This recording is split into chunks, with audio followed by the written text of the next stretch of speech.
नमस्कार मित्रांनो, मी अतिशय महत्त्वाची माहिती तुम्हाला आज या ठिकाणी सांगणार आहे। जी महिला तिच्या पतीसोबत रात्री झोपत नाही, तिने आपले कान उघडे ठेवून मी ज्या गोष्टी तुम्हाला सांगणार आहे त्या ऐकून घ्याव्या, अन्यथा नंतर तुम्हाला पश्चाताप करण्याची वेळ येईल। मित्रांनो, आजचा व्हिडिओ तुमच्यासाठी खास आहे आणि अतिशय महत्त्वाचा विषय घेऊन मी आज तुमच्या समोर आलेलो आहे। विषय थोडा वेगळा आहे पण अत्यंत महत्त्वाचा आहे।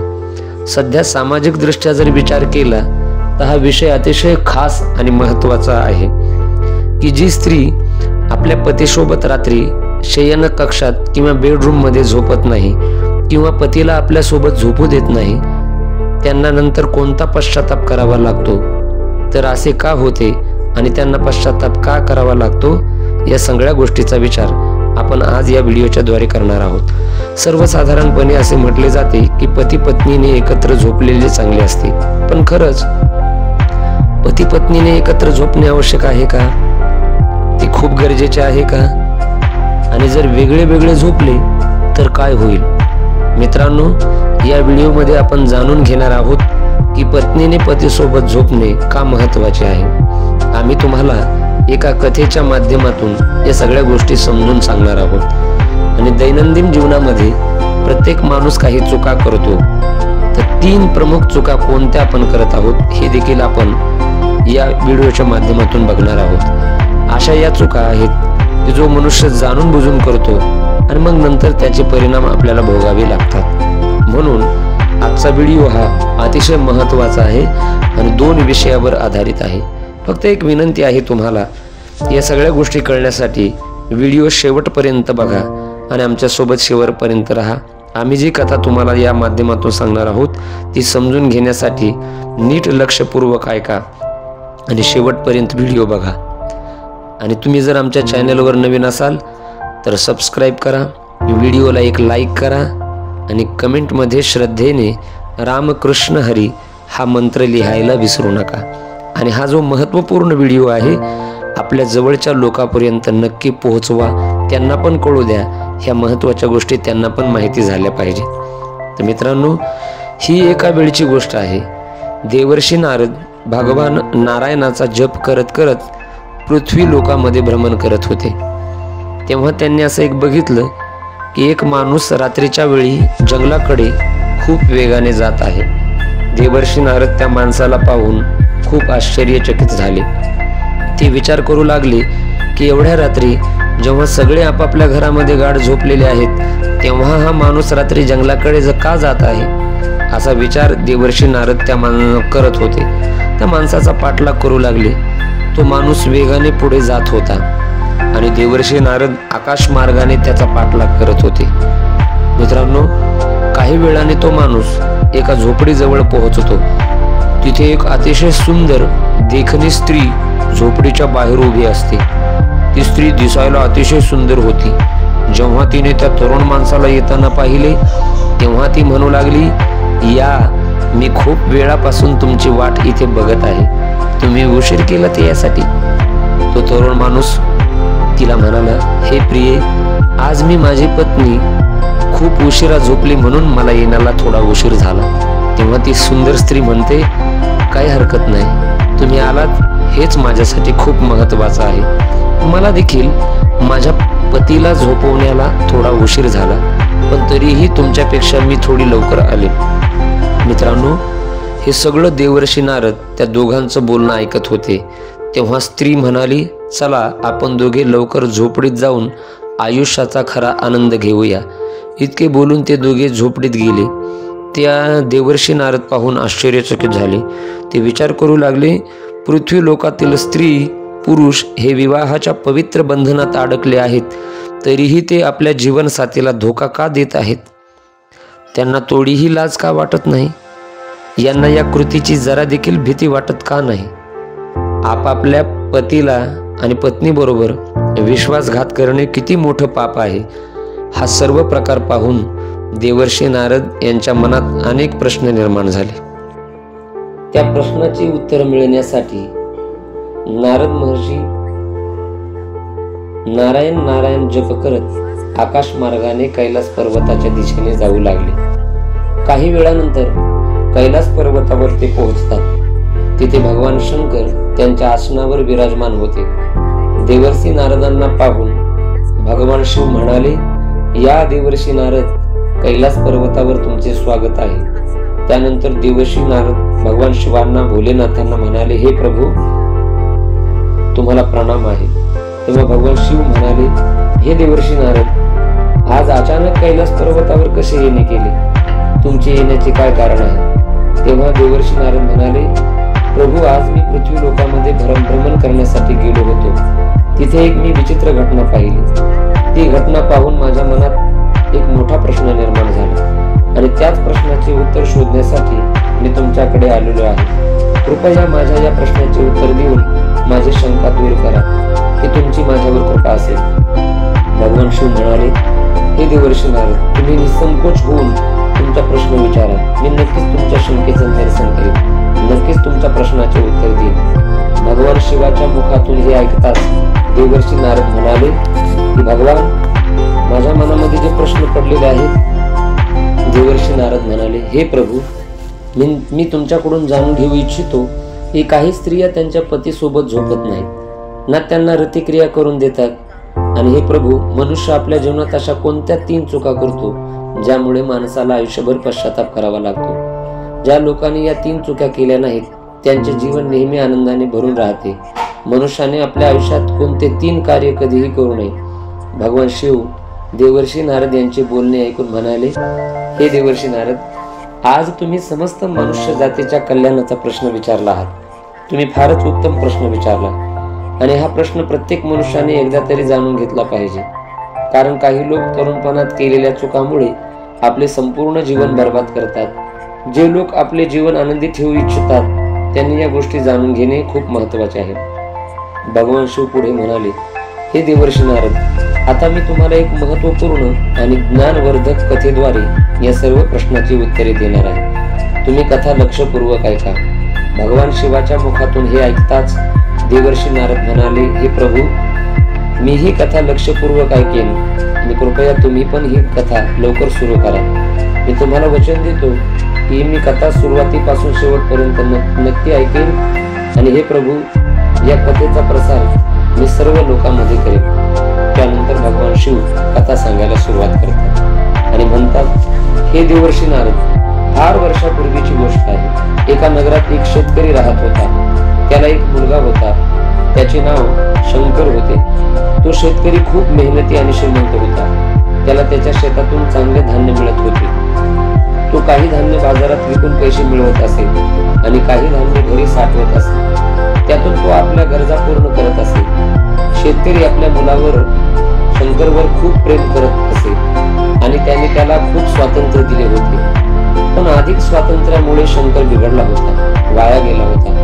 म्हणून ना, मुलांना खूप स्वातंत्र्य दिले तर ते चुकीच्या मार्गाने जातात. हेच शंकर सोबत झाले होते. त्या मुलाच्या चुका आणि त्या चुकीच्या संगतीमध्ये गेल्यामुळे जुगार खेळू लागला. लहान वयातच त्याने आपली कामवासना शमवण्यासाठी वेश्येकडे जाण्यास सुरुवात केली. एके दिवशी शेतकऱ्याला समजले की त्याचा मुलगा जुगार खेळतो, वेश्येकडे जातो आणि दारूही पितो. तो व्यसनी झाला आहे. शेतकऱ्याला हे समजल्यानंतर त्याला खूप दुःख झाले. त्याने विचार केला की हे सर्व आपल्या मुलाला खूप स्वातंत्र्य दिल्यामुळे झाले आहे. त्याने ठरवले की आता त्याच्या मुलाचे लग्न लावून द्यावे.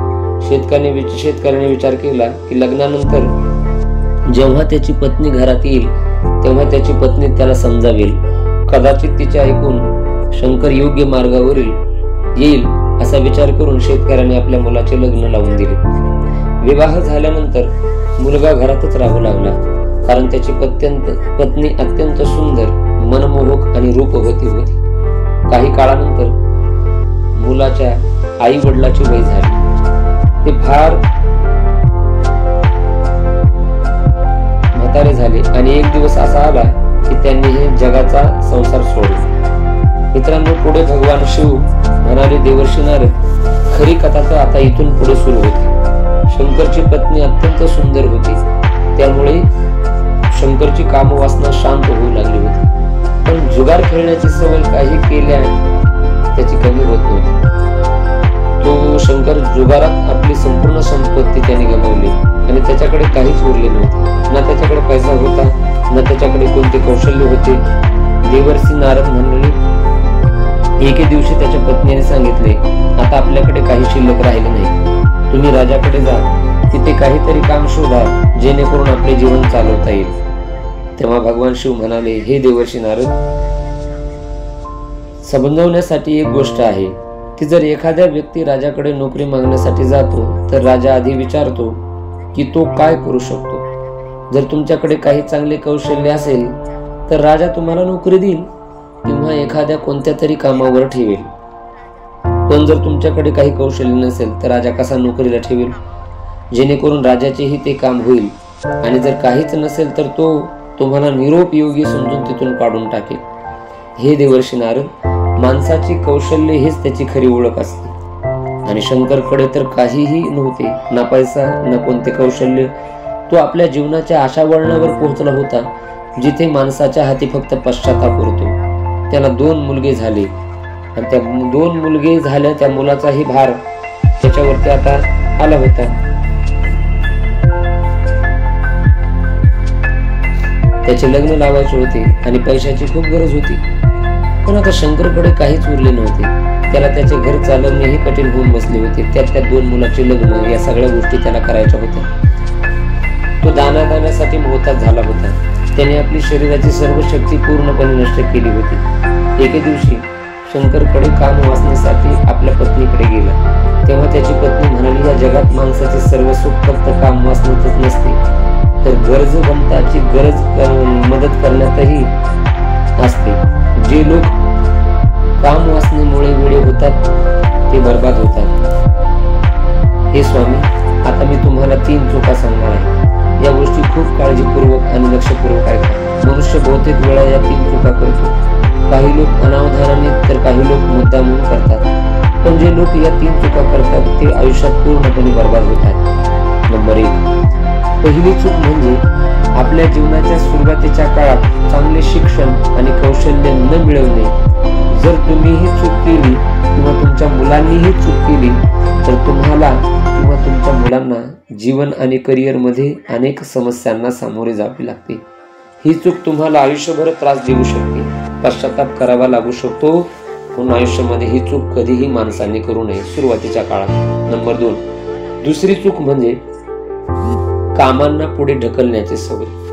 जर तुम्ही तुमच्या तरुणपणी कोणतेही काम करण्यास टाळाटाळ केली आणि वेळेचा योग्य प्रकारे वापर केला नाही तर त्याचा परिणाम असा होतो की तुम्हाला तुमचे उद्दिष्ट साध्य करण्यात मोठ्या अडचणीचा सामना करावा लागू शकतो. म्हणून आपले काम वेळेवर केले पाहिजे. म्हणून तर म्हणतात ना, कल करे सो आज कर, आज करे सो अभी, अशा गोष्टी आहेत. म्हणून कुठलंही काम डिले करायचं नाही, पुढे ढकलायचं नाही. वेळेवर काम करण्याची सवय माणसामध्ये असली पाहिजे. ही दुसरी गोष्ट लक्षात ठेवा.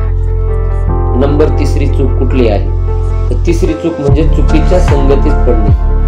तुमच्या तरुणपणी चुकीच्या संगतीत जाणे आणि वाईट सवयींना बळी पडणे हे तुमच्या आयुष्यात यशस्वी होण्यापासून रोखते आणि बर्बादीकडे नेते.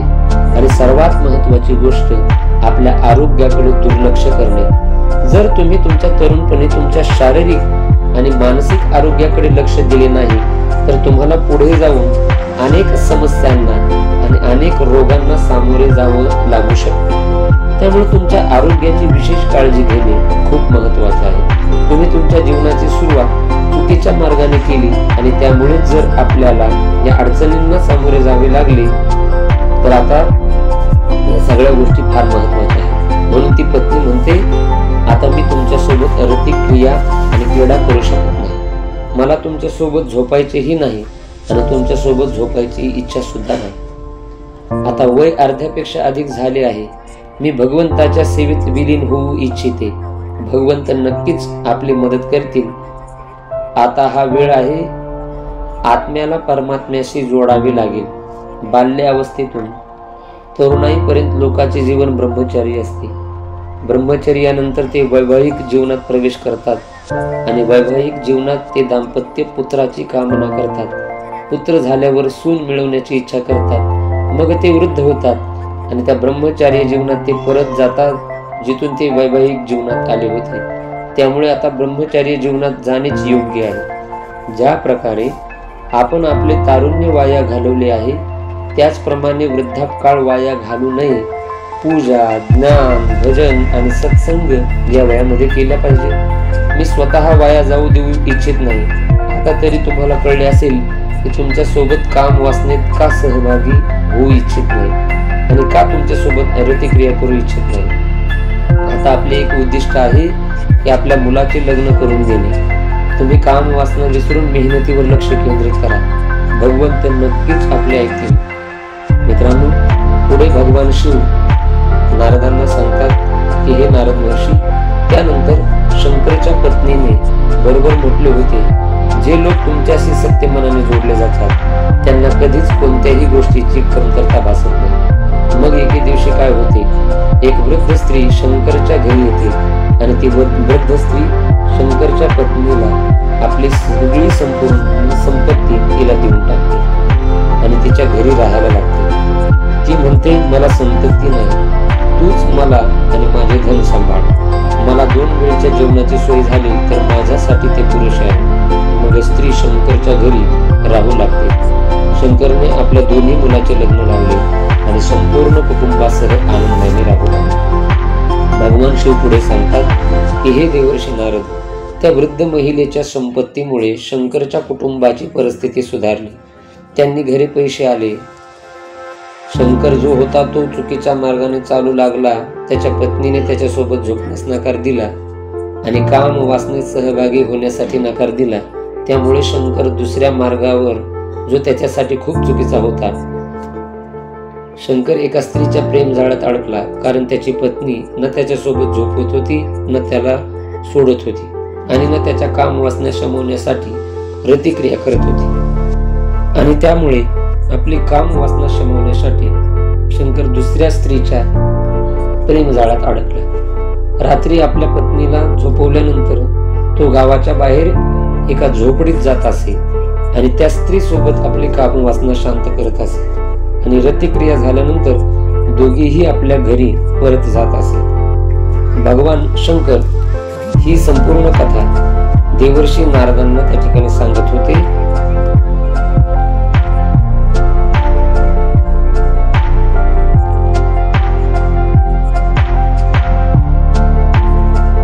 भगवान शंकर म्हणतात, हे देवर्षी नारद, माझ्या म्हणण्याचा अर्थ असा आहे की स्त्रियांनी आपल्या पतीचा त्याग असा करू नये जशा शंकरच्या पत्नीने केला. कारण जर एखादी स्त्री आपल्या पतीसोबत झोपणे सोडून देते आणि रतिक्रिया करणे बंद करते तर पती चुकीच्या मार्गावर निघून जातोच. त्यासोबतच पत्नी वासनेच्या अधीन होऊन पत्नीकडे लक्ष देत नसेल तर पत्नी देखील चुकीच्या मार्गाने जाऊ शकते. जशा शंकर सोबत जी स्त्री रतिक्रिया करत होती, त्यामुळे पत्नीचे कर्तव्य आहे की आपल्या पतीला योग्य मार्गावर हळूहळू आणायला पाहिजे. एकदमच सगळे सोडून देणे योग्य नाही. पत्नी जर चुकीच्या मार्गावर गेली तर ती आपल्या पतीला व्यसनापासून दूर करू शकत नाही. हाच त्याचा अर्थ असतो. कारण एक स्त्रीच घराचं सर्व काही असते. स्त्री ही आदिशक्ती असते. त्यामुळे पतीलाही चुकीच्या मार्गावर जाऊ न देणे हे स्त्रीच्याच हातात असते. आता मी स्त्रियांसाठी 3 महत्वाच्या गोष्टी सांगतो ज्या त्यांनी कधीही करू नये. पहिली गोष्ट, स्त्रीने आपल्या पतीसोबत रात्री विश्रांती घेणे आणि त्याच्यासोबत झोपणे पूर्णपणे सोडू नये. जर एखादी स्त्री आपल्या पतीसोबत झोपण्यास नकार देते तर पती दुसऱ्या स्त्रीचा शोध घेतो. दुसरी गोष्ट, स्त्रीने आपल्या पतीसोबत रतिक्रिया करणे बंद करू नये. जी स्त्री आपल्या पतीसोबत रतिक्रिया करत नाही आणि ती पूर्णपणे सोडते, तिचा पती व्यभिचारी बनतो, परक्या स्त्रीकडे आकर्षित होतो. तिसरी गोष्ट, स्त्रीने आपल्या पतीसोबत सर्व इच्छा पूर्ण करायला हव्यात. जी स्त्री असे करते ती हळूहळू आपल्या पतीला योग्य मार्गावर आणते आणि ती उत्तम स्त्री मानली जाते. पण जी स्त्री आपल्या पतीसोबत शारीरिक संबंधाचा त्याग करते ती आपल्या पतीच्या व्यभिचार होण्यास जबाबदार मानली जाते. म्हणून प्रत्येक स्त्रीने आपल्या पतीसोबत रतिक्रिया केली पाहिजे आणि त्याच्या काम वासनेला शांत केले पाहिजे, जेणेकरून तिचा पती परक्या स्त्रीला आपल्या जाळ्यामध्ये अडकवणार नाही. पुढची गोष्ट, स्त्रीने समजून घेतले पाहिजे की जर तिचा पती काम वासनेत खूपच लुप्त असेल तर हळूहळू त्याला योग्य मार्गावर आणावे, त्याचबरोबर चांगल्या सत्संगामध्ये घेऊन जावे, भगवंताची चर्चा चालू जिथे असते तिथे त्याला घेऊन जावे, जेणेकरून त्याच्या दूषित बुद्धीत सुधारणा होऊ शकेल, भगवंताचे भजन करू शकेल आणि तपस्येमध्ये लीन होऊ शकेल, तेव्हाच पत्नीचे जीवन यशस्वी होते। असे होऊ नये की स्त्री भगवंताच्या भजनात लुप्त झाली आणि पती चुकीच्या मार्गावर गेला। जर पत्नी पतीच्या शारीरिक संबंधापासून पूर्णपणे दूर गेली आणि पती चुकीच्या मार्गावर गेला तर तेही योग्य नाही। पती पत्नी हे जीवनरूपी गाडाचे दोन चाक असतात। जर एक चाक सत्यावरून भरकटले तर गाडीला धक्का लागतो आणि ती योग्य प्रकारे चालत नाही। म्हणून स्त्रीने हे लक्षात ठेवले पाहिजे की 3 प्रकारे आपल्या पतीच्या इच्छांना पूर्ण करायला हव्यात, त्याला योग्य मार्गावर आणून उभं करावं। ज्या स्त्रिया असे करतात त्या समाजात सर्वश्रेष्ठ मानल्या जातात, त्या आपल्या पतीला चुकीच्या मार्गापासून जायला थांबवतात आणि विचार करायलाही टाळतात आणि स्वतःबरोबरच त्या आपल्या पतीचंही कल्याण करतात। म्हणून या गोष्टी सगळ्या विचार केला पाहिजे। ज्या स्त्रिया असे करतात त्या समाजात सर्वश्रेष्ठ मानल्या जातात, त्या आपल्या पतीला चुकीच्या मार्गावर जाण्यापासून थांबवतात, विचार करणे हे टाळतात आणि स्वतः बरोबरच आपल्या पतीचे कल्याण करतात।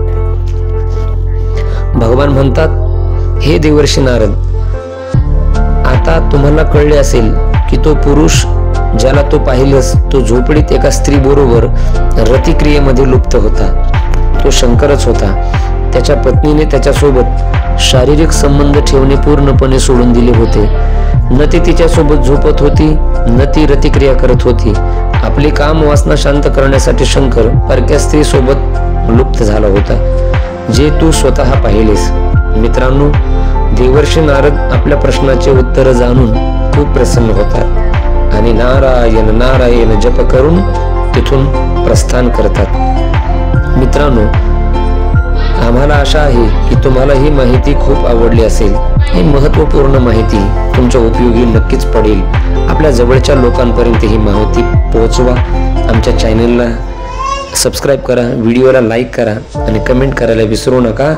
ही अतिशय महत्त्वपूर्ण माहिती तुम्ही या ठिकाणी ऐकून घेतल्याबद्दल तुमच्या सगळ्यांचे मनापासून आभार, धन्यवाद।